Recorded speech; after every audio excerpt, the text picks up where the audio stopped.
ये स्पाइरुलिना के बारे में हम आपको प्रमोट कर रहे थे। इसके अंदर में न्यूट्रिशन है, भरपूर न्यूट्रिशन है, सभी तरह के विटामिन, सभी तरह के प्रोटीन, सभी तरह के मिनरल्स, कैल्शियम, पोटेशियम, मैग्नीशियम से भरा हुआ ये चीज है। खून की कमियां हैं, कमजोरी है, थकान है, सुस्ती रहता है, आप आंख में रोशनी की कमी है कोई, तो आप उसको देना शुरू करिए। कोई ऐसा लेडी गर्भवती माँ को देना बहुत जरूरी है। आप अपने बच्चा को जो 8 साल से कम उम्र का बच्चा है उसको 1 कैप्सूल सवेरे 1 कैप्सूल रात में आप जरूर दीजिए, जिससे कि उसके बाद अगर आप हॉर्लिक्स, बॉर्नविटा, कम्प्लान, फल, जूस अगर इत्यादि अगर उसको नहीं भी देंगे, ये सब देने की जरूरत भी नहीं है। 1 कैप्सूल सवेरे 1 कैप्सूल रात में। 1 कैप्सूल का दाम कितना है? 3.5 रुपया। 1 कैप्सूल का दाम मात्र 3.5 रुपया है। 2 कैप्सूल अगर एक दिन में खिलाएंगे सवेरे शाम एक तो 2 कैप्सूल का दाम कितना हुआ? कितना हुआ?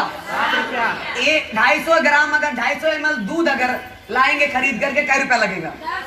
कम से कम 10 रुपया। दूध से सस्ता है कि महंगा है? सस्ता। अगर आप इसका न्यूट्रिशन वैल्यू अगर देखेंगे, अगर इसका न्यूट्रिशन वैल्यू अगर आप देखेंगे 1 कैप्सूल के अंदर में, तो 1 कैप्सूल स्पाइरुलिना के अंदर में 5.5 किलो सेव में जितना विटामिन ए मिलता है उतना इसका 1 कैप्सूल में विटामिन मिलता है। प्लस 300 ग्राम हरी सब्जियां में जितना मिलता है, 300 ग्राम हरी सब्जियां में जितना इस किताब के अंदर में पूरा डिस्क्राइब है। 1 कैप्सूल या 1 टैबलेट आप अगर खाएंगे तो आपको इतना सारा न्यूट्रिशन मिलेगा। 25 ग्राम गाजर, 27.5 पीस सेव यानी लगभग 5.5 किलो सेव, आधा केला, 150 ग्राम टमाटर, आधा स्ट्रॉबेरी, 1 नींबू, 3 ग्राम कोहड़ा, आधा कैप्सिकम, 30 ग्राम मछली, 150 ग्राम चावल, 20 ग्राम आलू, 300 ml दूध। 300 ml दूध में, 1 गिलास दूध में जितना कैल्शियम और प्रोटीन मिलेगा उतना आपको इसके 1 कैप्सूल में मिलेगा।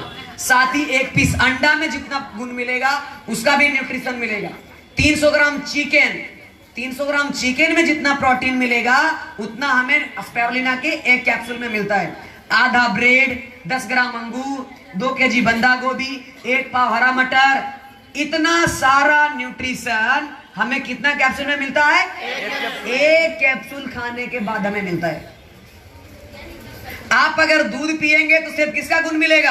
दूध का। फल का गुण मिलेगा? नहीं। सब्जी का गुण मिलेगा? नहीं। मीट मछली का गुण मिलेगा? नहीं। लेकिन अगर आप स्पाइरुलिना खाएंगे तो सभी तरह के फल, सब्जियां, मीट, मछली, अंडा, अनाज, दुनिया में जितने तरह के वनस्पति है सभी तरह के वनस्पति का गुण आपको मिलेगा।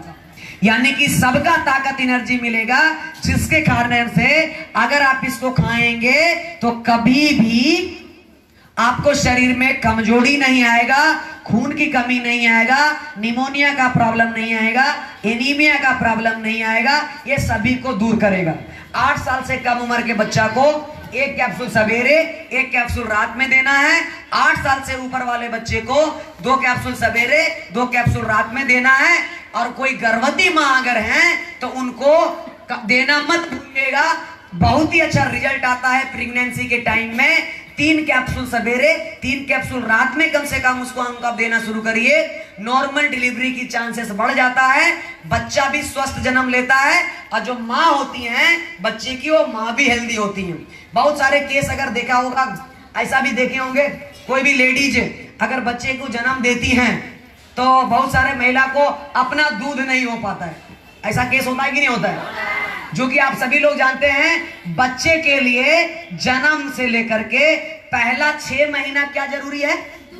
माँ का दूध। माँ का दूध बच्चे के लिए जन्म के 6 महीने लगातार माँ का दूध से बढ़िया दुनिया में कोई चीज नहीं है। लेकिन बहुत सारे महिलाओं के अंदर यह प्रॉब्लम होता है, उसका अपना दूध ही नहीं हो पाता है, वो स्तनपान नहीं करवा पाती अपने बच्चे को, जिसके कारण से, क्योंकि माँ का दूध जो होता है ना, माँ का पहला गाढ़ा पीला दूध जो होता है वो उसके बच्चे के लिए सर्वोत्तम आहार का, उसको बीमारी से लड़ने की ताकत देता है। मां के दूध के अंदर में बहुत ही सारे पावरफुल है, इम्यून बूस्टर का काम करता है, रोग प्रतिरोधक क्षमता को बढ़ाता है, जिसके कारण से आपके बच्चे को रोग अटैक करेगा भी तो रोग का कोई प्रभाव शरीर पर होने नहीं देगा। लेकिन बहुत सारी महिलाओं के अंदर में दूध नहीं हो पाता है, तो वो या तो ये वो गाय का दूध देते हैं और नहीं तो बाजार से लाकर के बिलाई छाप दूध देते हैं। बिलाई का दूध मिलता है कि नहीं मिलता है? बिलाई छाप मिलता है ना। लेकिन माँ का दूध सर्वोत्तम आहार है। अगर आप गर्भवती माँ को, लेडीज को स्पैरुलिना देना शुरू करेंगे तो इसको लेने से क्या होगा, नॉर्मल डिलीवरी से बच्चा भी जन्म लेगा, प्लस उसका माँ बच्चे को खुद अपना स्तनपान करा पाएंगी, यानी उस बच्चे की माँ को दूसरे बाहर की दूध लाने की जरूरत पड़ता नहीं है। समझ में आ रहा है? समझ में आ रहा है कि नहीं आ रहा है? इस तरह के केसेस में भी आप काम कर सकते हैं। देखिए, मेरा काम है बताना, मेरा काम है समझाना, मेरा काम है इसके बारे में हमें जो अनुभव मिला है 5 वर्षों के अंदर में, हमने जो मार्केट में देखा, हमने जो लोगों पर खिला करके रिसर्च किया, हमने अपने परिवार में रिसर्च किया, उन सभी को हम एक्सपीरियंस आपके साथ शेयर कर रहे हैं। मानना नहीं मानना आपकी मर्जी है। हम क्या बता रहे हैं, सिर्फ हम आपको इसके रिसर्च एविडेंस बता रहे हैं, इसके रिसर्च आर्टिकल्स बता रहे हैं, इसके क्या क्या गुण है। मानना नहीं मानना आपकी मर्जी। मेरा काम है इसके बारे में लोगों को जागरूक करना, सलाह देना। मान गए तो भी बढ़िया, नहीं माने तो भी बढ़िया, इससे कोई प्रॉब्लम। जब तक आप इसको खुद नहीं इस्तेमाल करेंगे, जब तक इसका पावर आपको समझ में आने वाला नहीं है।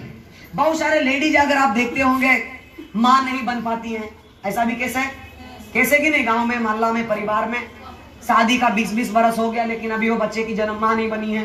प्रॉब्लम है कि नहीं है? वो इनफर्टिलिटी के प्रॉब्लम में आ जाता है, बांझ, जिसको बांझपन बोलते हैं। उसका मेन कारण क्या है? बांझपन होने का मेन कारण है vitamin A, vitamin C, vitamin की हार्मोन इम्बैलेंस होना। किसकी कमी के कारण? हार्मोन की कमी के कारण। समझ में आ गया ना?